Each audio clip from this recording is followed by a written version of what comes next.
Philippine National Police, Department of Interior and Local Government, Department of Education, Sangguniang Bayan members headed by Vice Mayor Albert Villahermosa, atong mga municipal department heads, o mga kauban sa servisyo, mga kaabang ng ahensya, mga bisita, maadjong buntag na tanan. Nakuha akong kalipay nga nakauban kamo karong adlaw sa formal nga pagsugod sa pagsaulog sa International Day Against Drug Abuse and Illicit Trafficking o IDADAIN 2026 dinhi sa atong lungsod sa Ilocos. Ang atong pagselebrar karon usa kini katinaw nga pagtabod sa atong hiniusang paningkamot ug lig-on nga baruganan batok sa hulga sa illegal nga droga ug sa tanang matang sa pag-abuso niini.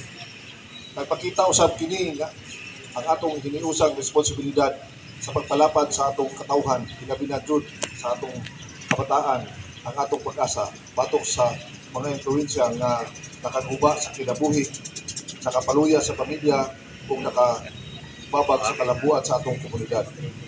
Kini nga pagsaulog nagpahinumdum nato nga ang kampanya batok sa illegal nga droga dili lamang responsibilidad sa mga law enforcement agencies, kini usa ka halapad nga pagkatungdanan sa katilingban, isip local government, isip kauban sa komunidad, silingan, amahan, igsuon ug anak.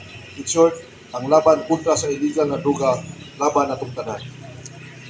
Subay sa tema karong tuiga nga World Drug Problem, Persisting Issues, New Challenges, Innovative Responses, tawag kita nga magpabiling mabinantayon gihapon, hilabi na sa hagit sa kausab sa kalibutan o sa advance na sa atong palibot.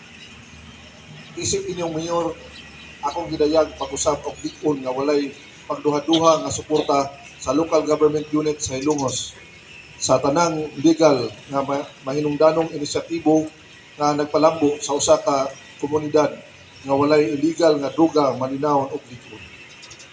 Hinaot nga kining maong okasyon, mahimong bag-ong madawagan sa aksyon alang sa kanatong tanan. Padayon ta kitang mahimong instrumento sa kahibalo, disiplina o positibong kausaban sa atong mga panimalay, sa atong mga tulunghaan o sa atong mga barangay o sa matag sektor sa katilingban. Magtinabangay kita sa pagtukod sa usa ka hilongos nga dili lamang progresibo o organisado, kundi luwas, himsog o gawasnon sa makagubot o makadaot na epekto sa illegal nga droga. Daghang salamat, maadjong buntag natong tanan ug ang kahilong.